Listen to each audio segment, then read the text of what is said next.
show starts in 10, 9, 8, 7, 6, 5, 4, 3, 2, 1, go.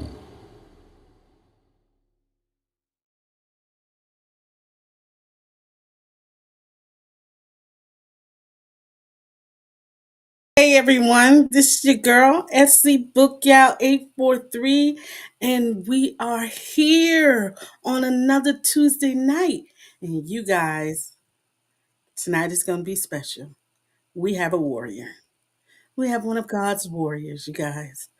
This lady, this elder, this staple of energy is just phenomenal. There's so many words that you could describe somebody who who has everything on her back, but her smile, her will, her determination, God got his hands all over her, okay?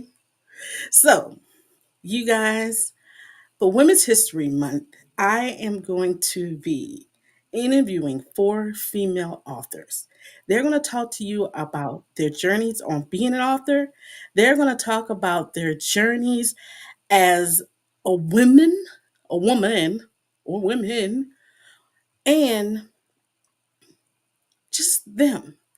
Because everything that's going on, sometimes the flight of the black woman, and yes, I did say black woman, and no, I'm not being racist, but y'all know we go through a lot.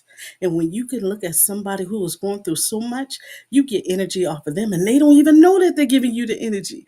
They do not even know how much they're blessing you in their life, in your life, because you see them continue to go on.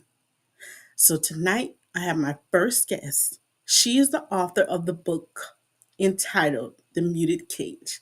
Tonight I am going to bring up Miss Millie Gross. Come on up. Hello. I And how are you, my sweetheart? I am the best I can be right now. And that is the best you are. Yes, God has you here for a reason.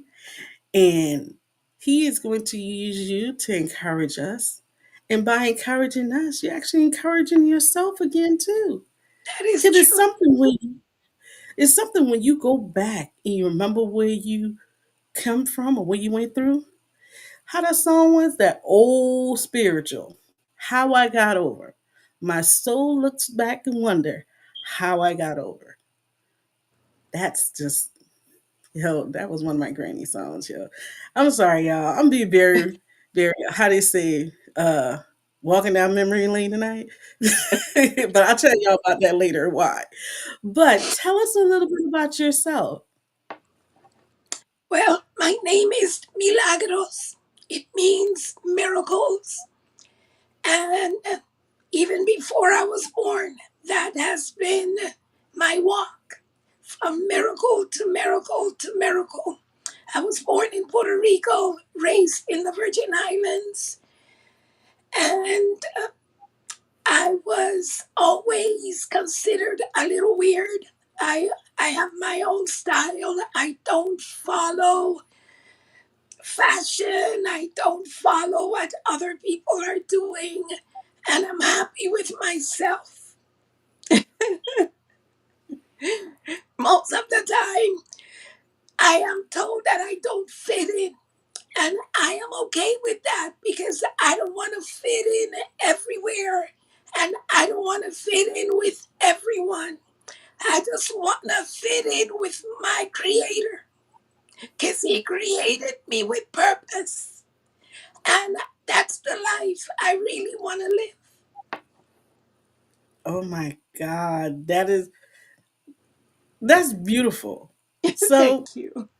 you said he purpose. How did you find out the purpose? It wasn't easy. It wasn't easy. I went through a whole series of abuse. Part of the story within the muted cage is about the abuse, all kinds of abuse, you name it. I dealt with it. But also, I found so much strength in going back to write my story. It took me 7 years to write that book. Why? Because every time I was confronted with a truth that I had hidden, that I had silenced, it threw me into weeks, sometimes months of depression. So in dealing with that, I found my strength. I found me within my pain, within the devastation that I had been living. There was an instance, I was about 15 years old, and I asked God, because I was going out. My mother was very strict. She always used to keep me by her side. But for some reason, when I was 13 and a half, she let me go out with my neighbor. Although my neighbor was older than I was her chaperone. I was the assurance that she would return home, right? So one day, I'm getting ready. I'm ready to go because this is the only freedom I found in my home. My mom, I was thinking she must be crazy because she doesn't let me go anywhere. And she's letting me go with this girl. So I used to go and dance Friday, Saturday, Sundays.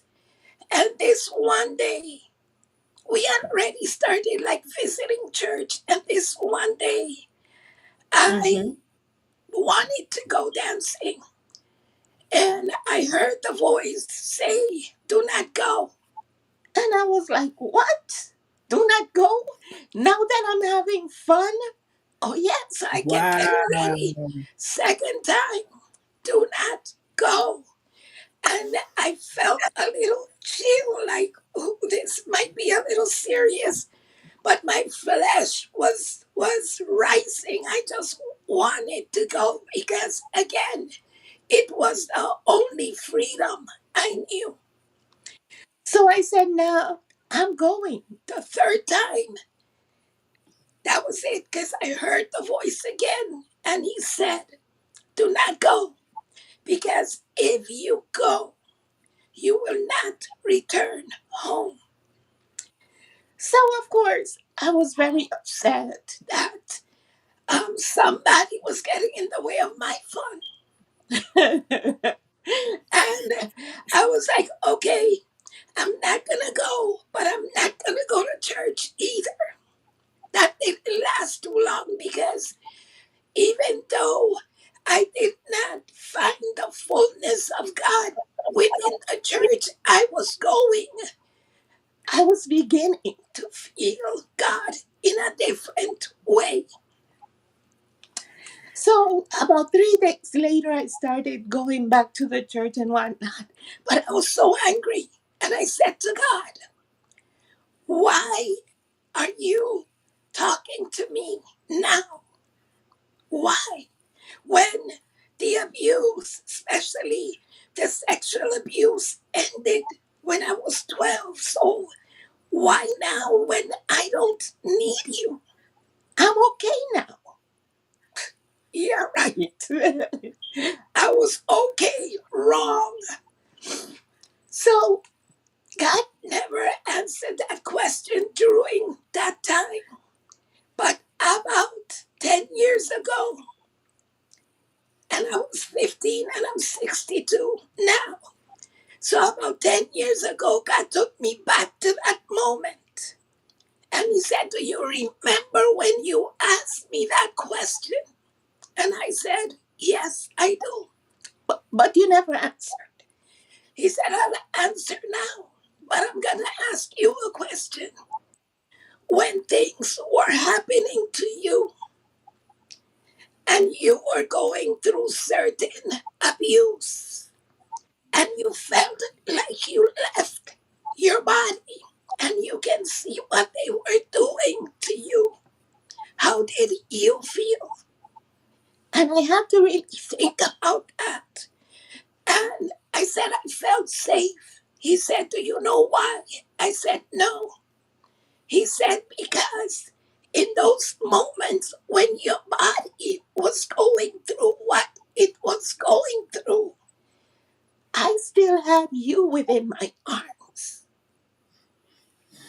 That's why you felt safe, because I was holding you in my arms. So that answered the question, where is God when I'm going through all this sickness, problem, situations, lack? God is always there. He is always there. Our pain blinds us. And we cannot see, we cannot feel, we cannot understand. And of course, that is the work of the enemy. Separate us from the truth of God in our lives. Anyway, that started a whole new cycle in my life, and I'm here. See, you now got me over here. Cause he's just God has a crazy sense of humor. You know that? Oh, yeah. Yeah. He has a crazy sense of humor. Oh wow. And when he's ready to show you something, it's always mind blowing. Yes. It's life changing. And like I'm hearing um uh the song Big God. Literally that's what he is. Yes. Cause when he comes, he's like, now you okay, I hear you, but when I come, I'm coming. When I come, I'm gonna show out because I need you to know that this is me. You won't Yes. think it's nothing else, but it's me. Yes. So, I'll talk a little bit about the muted cage. The name, I had several names for the book because in 1993, Holy Spirit inspired me and I heard the voice, write your story. And I was so happy because in my mind it's like, oh, I'm going to tell everything that they did to me and whew, I'm going to empty myself. And God stopped me. He said, no, that is not the intention of it. You will not write that book as a victim. You are going to write that book as somebody who witnessed the abuse. And you are going to share it with people because there are many people, first of all, that have gone through many of the things that you have gone through. But they think that they are the only one because nobody talks about these things. Number two, there are a lot of people that have not experienced the kind of abuse that many have. And they look at a person and they say, oh, that person is just so bitter, they're crazy. They misbehave, they have this problem. And very few people take the time to seek within the person what is really going on. mhm, So the muted cage gives a little window as to what is going on in the mind of people that go through very severe abuse. mm, mm, So it had many names. And I had this book from 1993 and 2003. I went to a poetry conference in Florida. And something happened that we ended up giving a ride to a gentleman that my cousin didn't know, and I did not know either. Anyway, we gave him a ride. She stopped at a gas station, got out the car, and he's behind me.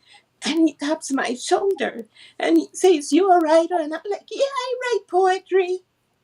I didn't want to think about the book at all, right? Because of how full it was with all my pain. And he said, no, you wrote a book. And in that book, every letter represents tears that you have cried. And that book is going to go to places that you don't even know about. That book is about healing many souls.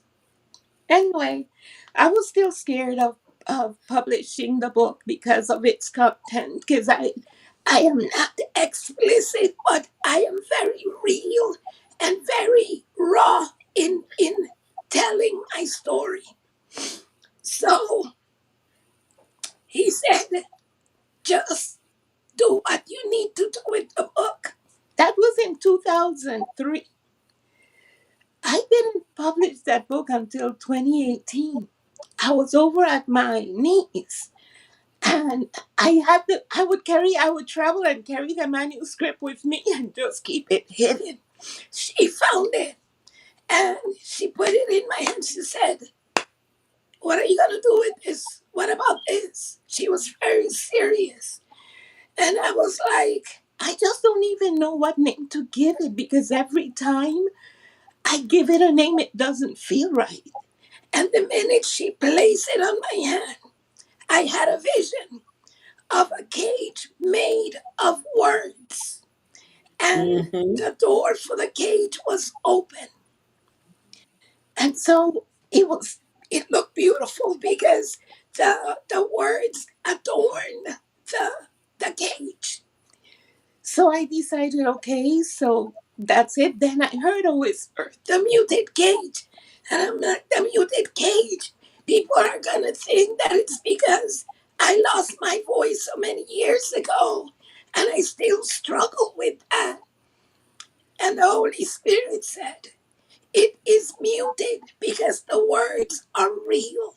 The words are there. And most of the time, when people look at the cover, they say, oh, that's a beautiful cage. And I tell them, look closer. And they're like, it's beautiful. And I tell them there are 11 words that adorn that cage.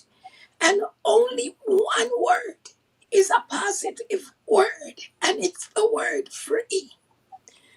And yet, those words held me captive within the cage that I couldn't see the open door. That is Mm-hmm. the cage I was living in. The words had me a prisoner. And that's how that name came about. And even the picture in the cover, I had someone, her name is Norma Cherish. She drew the picture for me. And you guys, if you see this cover, I wish I had my book with me. It is the most beautiful cover. It has three colors: yellow, white, black. Okay. But that cage, like she said, it is so beautiful. And to the naked eye, you just see a cage. But you have to look a little further, and then you will see the words on the cage. Yes. As a female author, well, let's say as an author, period, do you feel that this book would be received greatly because you're a female? Or do you feel that, like some people said, some books have to be, they feel like some books have to be written by a male or from a male perspective for the book to be a great book? Do you feel that in this case? Because I love it. But No, actually, my brain doesn't filter that. My brain doesn't think like that. What I know is that people need hope. And within the book, it's not just telling my story, it's also presenting, because I tell one story, let's say, about a beating that I got, and it was not justified. And then I I do a little summary of how I experience the pain. And it's not the physical pain, but the spiritual and emotional pain that I felt. And then I write how I matured from that space. So if people were to give the book a chance, a lot of people would be set free because it set me free to write this book. And God does not make mistakes. So, and a lot of people that have read the book, they always have great things to say about the book, and they call me brave and a great writer. And to me, I see nothing of that. What I see is that I needed to be obedient. And because you are obedient and you are faithful in doing what God tells you to do, of course, I took my time. I ran away from it like Jonah.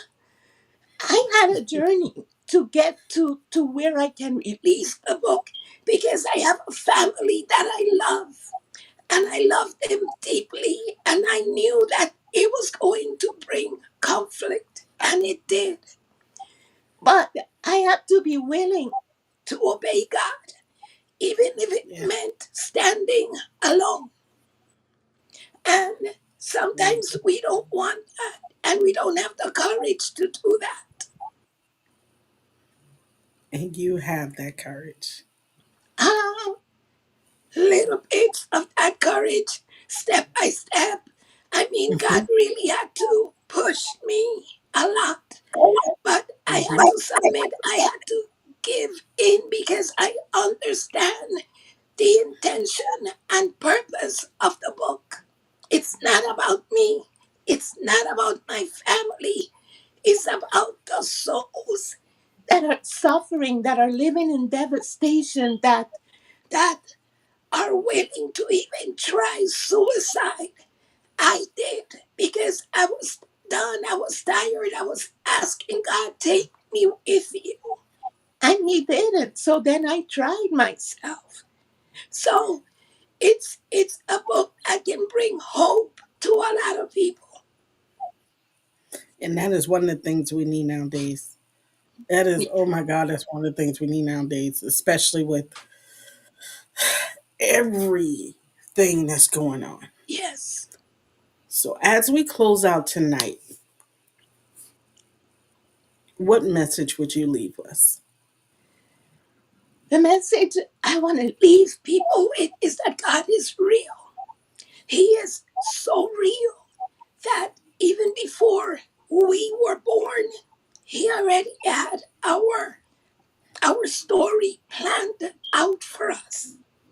And so God gave me a saying, I use it as a hashtag. It's time to return to God because we struggle, we fight, we suffer, and sometimes we suffer, struggle and fight more than we need to because we can't align with God's will. And aligning with God's will is a fight. It's a choice that you have to make. It doesn't just happen. And it hurts. Sometimes it's denying yourself and taking the cross, like Jesus said. And Mm. taking your cross and denying yourself, that's the last thing we want to do because Yep. we want to have a position. We want to have authority. We want to have all these things, but we want to be.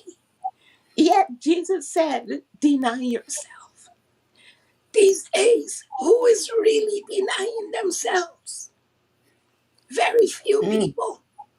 But at some point, if we really want to live God's plan, that great and perfect plan that He created for us, we're going to have to get out the way. We're going to have to submit, and we're going to have to deny ourselves and our desires and our wants and our dreams. Because most of the dreams we have most of the businesses we build have nothing to do with God and His kingdom and what He has for us. And what He has for us is way greater than what we can give for ourselves. Absolutely. Way greater. But of course, we feel like we have to do it. It's like, sit down and let me handle this. It's like a little kid and they want to do it so bad because they want to do it and want to do it. And God is like the parent. Sit down and let me handle it. Did you, Yes. did you do what I told you to do? But you want to do this, but you didn't do what I told you to do. Not tell. I told you because I've been telling you to do that. Yeah. So go do what I told you to do and let me handle this. And then we want to wonder why it didn't work and why God is not helping. Well, you know what? God already has a plan. And if you choose to build your plan, don't expect Him to come and serve you. How they used to say down here in the South, hard head make a soft behind. Yeah. And God sitting up there like, I told you. You ready to listen now? Yeah. So tell us how we can get your book. We have your social media that is scrolling at the bottom of the screen. But just tell us how we can grab your book so we can read it for ourselves. Okay. The Muted Cage is available on Amazon. They have the Kindle and they have the paperback. The rest of my books, and including The Muted Cage, are published through lulu.com. I have Mhm. about 8 or 9 books there. Yes. So, you guys, you know what I do? I always post the next morning. There is a blog that comes out. I will have all the links for you guys to purchase her book. And you can follow her at the social media that is at the bottom. And also, we'll have that available for you too. Okay. We thank you for being with us tonight. We Thank you truly for thank having me. you. So, you guys, it's another Tuesday night. Oh my God. So, I don't lose the Mother of the Year award. I would like to wish my daughter, Anaya Elizabeth Crimble, a happy 10th birthday, old lady. Happy birthday. But you guys, thanks for joining us tonight. Next week, join me as I have Ms. Robinson. She's going to be our next author for our Women's History Month, and she'll be talking about her latest read. Always remember, there's no such thing as an old book because not everyone has read every book. Good night, everyone.